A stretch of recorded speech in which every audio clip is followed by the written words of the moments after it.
I, of course, have had the position for a while now, and I've been very public with it. Public education systems are a racket.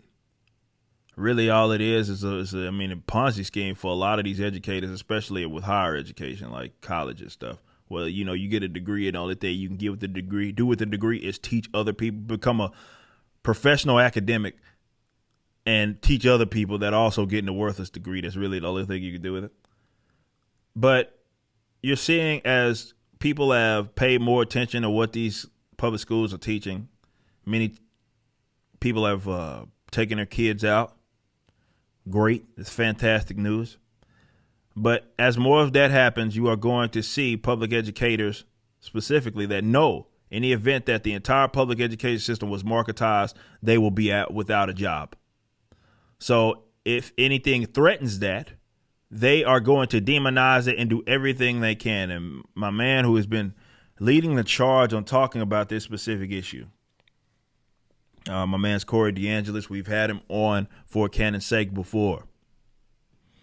And Corey DeAngelis, my man, said a Pennsylvania private school that stayed open nearly the entire pandemic had 88 students transfer in. The nearby hybrid public school complained because they lost some of their athletic talent. Now the Athletics Association is punishing the private schools' student athletes. And it's a quote from it. It says, Bishop McCourt Athletics has been placed on a 3-year probationary period, and wrestling coach Bill Bassett has been suspended from coaching for 1 year. Bishop McCourt wrestlers are not permitted to participate in district or state competitions for a period of 20 to 36 months. And, of course, this is being appealed right now. So basically what happened is that, and we'll read the article here, after an investigation into the recruiting procedures done by Bishop McCourt Catholic High School, the PIAA District 6 Committee has placed the school on probation. We vehemently disagree with the outcome of this hearing and will appeal the decision of the PIAA Board of Directors in Harrisburg. We have adhered to the rules and have followed protocol admitting all students to our schools. So basically what happened is, as it says, members of the committee presented and questioned the community regarding 88 students who transferred into Bishop McCourt due to school's pandemic response with regard to in-school instruction. As a result of the violation, Bishop McCourt has been placed on a 3-year probationary period, which, again, does nothing but punish the children in the schools that are the kids that are going to the school. That's all these types of rules end up doing. And wrestling coach Bill Bassett has been suspended from coaching for 1 year. Additionally, Bishop McCourt wrestlers are not permitted to participate in district and state competitions for a period of 20 to 36 months. So basically, and if they're a senior, damn, fuck them, because they'll be gone. They can't compete because the district is fucking mad at the idea that people that were not able to go to school decided, okay, we'll take our money up. We'll put our schools in put our children in these private schools that are remaining open during this pandemic, so they can at least continue to go to school and also continue to compete as athletes. Well, no. Y'all, what y'all did was wrong. They made it's arbitrary. They're gonna say that it's recruiting and all sorts of bullshit. Because, again, the people were given another option. Now, you wonder why stuff like this exists. Again, it only exists to set an example and punish and demonize private institutions. That's it. That's all this is. Now, I've always said that it's retarded of a rule anyway. Like, that's how school districts work for y'all that don't know. Like, even if you have the will, so if, let's say, the school's further away, it's a better school. When it comes to public education, you can't go to it. Okay, if it's not in your district, you can't go to it. It's essentially, you cannot go to that school. That's how it works. It's stupid. Hell, in some cases, it could be the school that's closer to you, depending on how the lines are drawn in the district. Like I said, there was a time where the district that I was given, where I was living for a little bit, was in Duncanville, Texas, which is its own city. A lot of people don't know that. In Duncanville, when I was living in Dallas, I was living in South Dallas.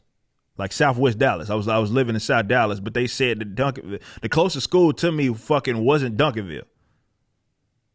You know what I mean? However, that was a school that they wanted me to go to. That's how sometimes it works. But the idea that you can't decide where your children go to school and it's primarily determined is just where you live is fucking stupid. It makes no sense. Why would such a rule exist? Well, again, it's because you're funding, as Corey would say all the time, you're funding institutions with your taxpayer dollars. You're not funding your child. And this is why these arbitrary rules obviously wouldn't exist in the event that people were able to, if all schools were marketized, like all of them. So for whatever reason, better sports program, better curriculum, whatever reason, and the person was able to keep their money, the parents were able to keep their money so they could then pay for them their school that they wanted their child to go through, these schools would have to compete with each other. Making them better thus, but they would have to compete with each other. It's funny how a lot of these people immediately say, well, poor people can't afford this. This is why private schools or homeschooling or all these alternative forms is not realistic because the poor are poor. They always try to hold up the entire fucking world for poor people. And I'm like, why would you want to force poor people to go to shit schools? Why would you want to do that? You don't want to give poor people options to go to maybe there are cheaper alternatives. See, this is another thing. If the entire, I was talking about this with some of the followers of Big Shout out to Anime Chan, who does some Twitch streaming. She's a South African anime kind of streamer as well. And we were talking about this among her followers, that a lot of them didn't unfortunately seem to understand this. They look through the lens of education, through the lens of what exists right now. So the heavily monopolized, state-controlled education system.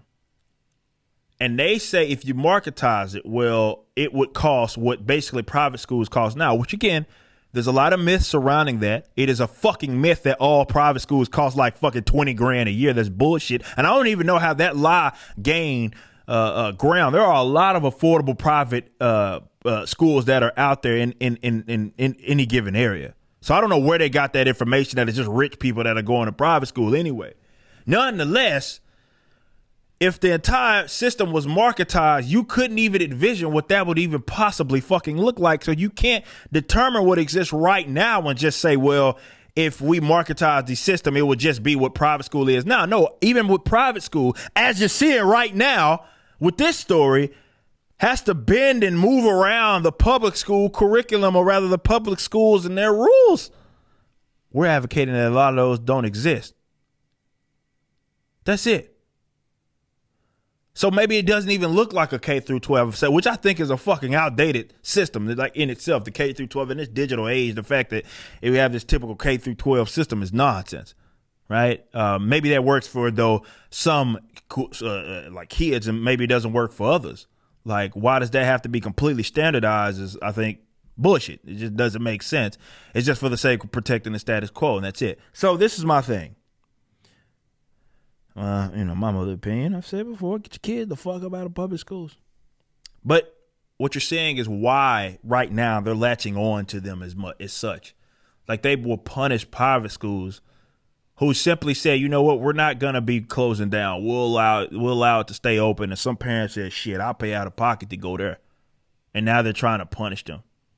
It goes to show how they feel about these private institutions. But I would say, read between the lines. Why do they find private institutions, private things that they aren't in much as, they're still in control somewhat, but not as much as the public schools? Why do they find them as such of a threat? Use your mind, man. Just think about it. You just watched a clip from my podcast, For Canon's Sake. Catch us live at 12 p.m. throughout the week over at youtube.com/YoungRipper59 and follow us over at odyssey.com/@YoungRipper59. If you want to watch the entire video cast after the show is over, just be sure to become a member on the YouTube channel. Of course, the full audio portion of the podcast is available for free on all major digital platforms, or just visit forcanonsake.com.